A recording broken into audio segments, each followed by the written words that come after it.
بہت شکریہ سر.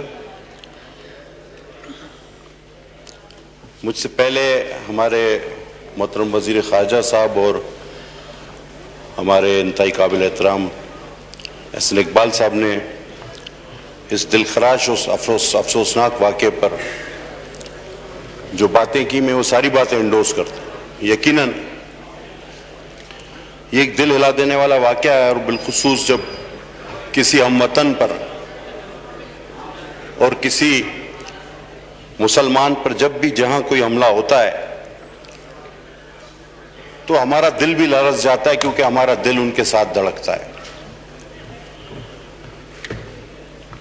کینیڈا کا معاشرہ قدرے دوسرے مغربی ممالک سے، تعصب سے قدرے پاک نظر آتا تھا، اور نیوزی لینڈ بھی انہی ممالک میں آتا تھا. لیکن افسوس ہے کہ ان دونوں مقامات پر بھی کچھ ایسے واقعات ہوئے جس کی جتنی بھی مذمت کی جائے کم ہے. جناب والا، اس سے پہلے آپ ایک سیریز آف ایونٹس دیکھیں اور پھر ہم اپنے آپ کو بھی دیکھیں کہ ہم کہاں کھڑے ہیں. فلسطین آپ کے سامنے ہے. ابھی وہاں کی سسکیاں اور چیخیں بند نہیں ہوئی. انڈیا کی ماں بہنیں کشمیر والی وہ آج بھی ہمیں بلا رہی ہیں. کیا کشمیر سے وہ آوازیں آنا بند ہو گئی؟ کیا فلسطین کی سسکیاں بند ہو گئی؟ شام، سیریا، ہر جگہ مسلمان کا قتل عام ہے سر. اور پاکستان وہ ملک ہے جو 70 کی دہائی میں اسلامی ممالک کی قیادت کرتا تھا، اور آج OIC سے لے کر ہر فورم پر مشکل سے ہماری بات سنی جاتی ہے. ہم گنتی میں ہی نہیں ہے، جو میں صاف کہوں گا اور آپ کو بھی پتا ہے. تو وہ ملک جو واحد اسلامی ایٹمی طاقت ہے، جو 70 کی دہائی میں پوری دنیا کو لیڈ کرتا تھا، چیئرمین ذوالفقار علی بھٹو چیئرمین تھے اور اسلامی سربراہ کانفرنس کے، آج وہ ملک، ٹھیک ہے ہم مذمت کر رہے ہیں، ہمیں کرنی بھی چاہیے، لیکن سر اتنی دبی ہوئی آواز میں نہیں. چلیں کینیڈا سے بات ہو سکتی ہے، چلیں نیوزی لینڈ سے بات ہو سکتی ہے، کشمیر سے بات نہیں ہو سکتی. جس نے کشمیر پر حملہ کیا اس سے بات نہیں ہوتی، وہ نہیں کرتا آپ سے بات. اسرائیل آپ سے بات نہیں کرتا. اس کے بارے میں کبھی کوئی واضح پالیسی ہم نے بیان کی کہ ہم کیا کریں گے؟ سر 52 سال کی میری عمر ہے، جب میں بچہ تھا اس وقت سے دعائیں مانگ رہے ہیں، یا اللہ فلسطین کو آزاد کرا دو، کشمیر کو آزاد کرا دو. مجھے حبیب جالب کا ایک شعر یاد آتا ہے، بہت میں نے سنی ہے آپ کی تقریر مولانا، مگر اب تک نہیں بدلی میری تقدیر مولانا. ہزاروں مل کے فلسطین کے لیے کیوں نہیں لڑتے، فقط دعاؤں سے نہیں کٹتی زنجیر مولانا. بہت میں نے سنی ہے آپ کی تقریر مولانا. میرے بھائی اور ہمارے سب کے دلوں میں یہی آواز ہے، ہمارے دلوں میں بھی یہی آواز ہے. لیکن یہ ریاست کا فرض ہوتا ہے، یہ بھی میں آپ کو بتاتا چلوں، یہ ریاست کا فرض ہوتا ہے. جناب ایک اور چیز جو انتہائی اہم ہے، اور میں چاہوں گا آپ غور سے اس کو سنیں. ہمارے بہت سارے دوست ممالک بھی ہیں، انتہائی قریبی دوست ممالک، جہاں مسلمانوں کے ساتھ وہ ظلم ہوتا ہے کہ ان کی اسلامی ڈی فریمنگ کی جاتی ہے، ان کے برین واش کیے جاتے ہیں، ان کو کیمپوں میں رکھا جاتا ہے. انتہائی معذرت خواہانہ لہجے میں ان سے بھی بات کر لی جائے کہ خدا کے واسطے ہمارے اور آپ کے تعلقات اتنے بڑے ہیں، اتنے گہرے ہیں، یہ ظلم تو ہمارے ساتھ نہ کرو. میں نہیں سنا آج تک کبھی کسی نے اس کا نام بھی لیا ہو. ایک بار پوچھا گیا تو ہمارے پرائم منسٹر صاحب نے کہا تھا کہ انہیں تو پتہ ہی نہیں، لیکن دنیا جانتی ہے کہ یہ ظلم ہو رہا ہے. سر میں اس بات کی بھی تائید کرتا ہوں کہ پاکستان میں اقلیتوں کا پورا دفاع اور پوری حفاظت ہونی چاہیے. ہم وہ بات نہیں کر سکتے جس کو ہم خود پورا نہ کریں. پاکستان میں، دنیا کے کسی ملک میں، اس گلوب پہ انسان انسان ہے. انسان سے جو نفرت کرے انسان نہیں ہے. ہر رنگ کا، ہر نسل کا انسان ہے اپنا. ہمیں سر ایک ایٹمی طاقت ہونے کے ناطے، ایک بڑا اسلامی ملک ہونے کے ناطے اپنی شناخت اس طرح بنانی ہوگی. ہم آپس میں لڑ رہے ہیں، ہم آپس میں ایک دوسرے کو برا بولتے نہیں تھکتے. ہم دوسروں کی مدد کیا کریں گے؟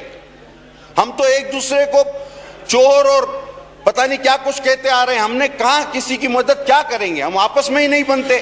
اب تک تو سر ایک وفد بن چکا ہوتا، وزیر خارجہ اعلان کرتے اسی قومی اسمبلی کا اپوزیشن اور حکومت پر مشتمل، جو کینیڈا جاتا ان کی دلجوئی کرتا، جو نیوزی لینڈ جاتا، جو کشمیر جاتا. لیکن صد افسوس کہ یہ اسلامی ایٹمی ملک اب اللہ کے نام پہ دے دو بن گیا ہے. سر تھینک یو، بہت thank you, thank you. Doctor Sharmi زاری آپ دیتے ہیں سب کو، تمام پارٹیز کو دیتے ہیں. وہ ہیومن رائٹس کے منسٹر ہیں. تھینک یو اسپیکر صاحب. بسم اللہ الرحمن الرحیم. کینیڈا میں جو واقعہ ہوا افسوسناک، واضح طور پہ سیدھی سادی بات میں تو کروں گی، یہ دہشت گردی تھی. اس کو کوئی اور نام دینا غلط ہے. یہ دہشت گردی، اور پرائم منسٹر کی ٹویٹ میں بھی آیا ہے. ہم کہہ رہے ہیں ہیٹ کرائم ہے، زیادہ مسلمان کو اٹیک کیا، آپ کہہ دیں ساتھ یہ دہشت گردی تھی، یہ اسلامو فوبیا تھا. یہ خاص طور پہ مسلمانوں کو چنا گیا ایک دہشت گردی کا ایکشن تھا. اور کیونکہ یہ دہشت گردی کا ایکشن تھا، ہمیں صاف بات کرنی چاہیے، دہشت یو این میں ریز کرنا چاہیے. ذرا سا کچھ ہوتا ہے کہ جس میں مسلمان نہیں ہوتا، اگر مسلمان حملہ کرتا تو فوراً کہتے ہیں یہ دہشت گردی ہے. اب وہ کہہ رہے ہیں کہ نہیں جی ہیٹ کرائم ہے اور بالکل اسلامو فوبیا ہے. ہم جب تک ڈیفینسو میں رہیں گے مسلمانوں پہ اٹیک ہوتا رہے گا. یورپ میں کیا ہو رہا ہے؟ احسن اقبال صاحب نے بات کی کہ مسلمان خواتین کو ان کا لباس نہیں پہن سکتے. فرانس میں آپ پبلک سپیس میں نہیں جا سکتے حجاب میں، لیکن اگر آپ نن ہیں چرچ کی تو آپ اپنے حجاب میں جا سکتے ہیں. یہ اسلامو فوبیا نہیں ہے؟ اگر آپ اسلام کے خلاف کارٹونز بنائیں، ہمارے profit piece be upon him کے کیریکیچرز بنائیں، آپ کہتے ہیں فریڈم آف ایکسپریشن ہے. آپ بمباری کریں پیلسٹینینز پہ، آپ کہتے ہیں سیلف ڈیفense ہے. لیکن اگر مسلمان اپنے آپ کو بچائے تو آپ کہتے ہیں دہشت گردی ہے. Time has come to stop this hypocrisy. کوئی ٹاپسی وغیرہ کا انتظار کرنے کی ضرورت نہیں. دہشت گردی دہشت گردی ہے. کینیڈا میں جو ہوا وہ دہشت گردی ہے، سیدھی سادی بات ہے. اور ہمیں اسلامو فوبیا کے خلاف پرو ایکٹیولی بات کرنی چاہیے آگے بڑھ کے. اور ہمیں یہ جو یورپین ممالک ہیں we should call them out on their hypocrisy. ہم کیوں ڈرتے رہتے ہیں ہر دفعہ؟ آپ کو پتہ ہے فرانس میں ایک قانون خاص آیا ہے ابھی ریسنٹلی، یہاں اس پہ بات تک نہیں ہوئی، کہ ان کی نیشنل ہیلتھ سروس میں انہوں نے خاص قانون بنایا ہے کہ کوئی فرینچ سٹیزن ڈاکٹر چوز نہیں کر سکتا. جس ڈاکٹر، چاہے وہ میل ڈاکٹر ہو، اگر اس کے لیے وہ سلیکٹ ہوا ہے ادھر جانا ہوگا. آپ سمجھتے ہیں یہ کیوں کیا گیا ہے؟ کیونکہ مسلمان خواتین گائنیکالوجسٹ خواتین چوز کرتی ہیں. اب آپ نے منع کر دیا ہے، یہ بھی اسلامو فوبیا ہے. ہم اس کو کیوں نہیں ریکگنائز کر رہے کہ یہ اسلامو فوبیا ہے؟ ہم کیوں ڈرتے ہیں؟ مسلمانوں کے خلاف ظلم اور تشدد ہو رہا ہے یورپ میں، امریکہ میں، اور اب کینیڈا میں. یہ پہلا واقعہ نہیں ہے. مسجد پہ اٹیک ہوا تھا 2 سال پہلے، وہ بھی دہشت گردی تھی. ہم نہیں کہتے کینیڈین حکومت آئیں بائیں شائیں کر رہی ہے. کال آؤٹ دا کینیڈینز، یہ دہشت گردی ہے. کم سے کم ٹروڈو نے یہ تو کہہ دیا کہ یہ اسلامو فوبیا ہے، ایڈمٹ کر لیا ہے کینیڈا نے. یہ تو ہم کیوں گھبرا رہے ہیں؟ اسپیکر صاحب، یورپ میں جو ہو رہا ہے، جو برطانیہ میں ہو رہا ہے، یہ مسلمانوں کے خلاف ایک پلانڈ کیمپین ہے. اب یہ جو اسیمیلیشن ہو رہی ہے جی، فرانس میں ہم نے سنا ہے اسیمیلیشن ہو رہی ہے. اسیمیلیشن کا یہ مطلب نہیں ہے کہ ہر ڈفرنٹ ایتھنک گروپس اور ڈفرنٹ ریلیجس گروپس اپنی آئیڈینٹی کھو بیٹھے.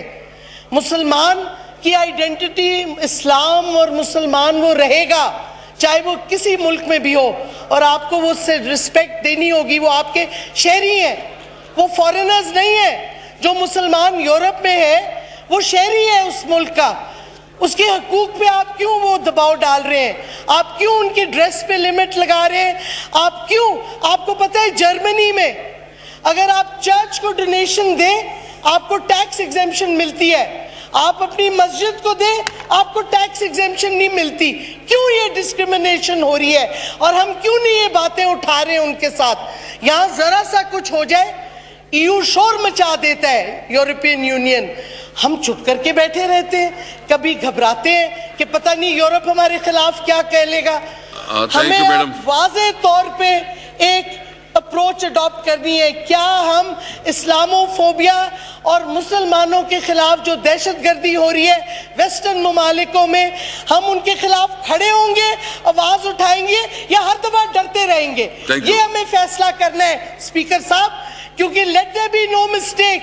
جو ہو رہا ہے مسلمانوں کے ساتھ وہ دہشت گردی ہے, وہ اسلامو فوبیا ہے, اور ہمیں اس کے خلاف اسٹرانگ ایکشن لینا ہے, کھڑے ہونا ہے یونائٹڈ. اس طرح نہیں کام بنے گا. تھینک یو جی, پلیز وائنڈ اپ پلیز. میں صرف یہ کہہ رہی ہوں کہ ہمارے پاس ایک پالیسی آپشنز بہت سارے ہیں, ہمیں گھبرانا نہیں چاہیے. ہندوستان کو ایکسپوز کریں, کشمیر میں وہ دہشت گردی کر رہے ہیں مسلمانوں کے ساتھ ہندوستان میں دہشت گردی ہو رہی ہے.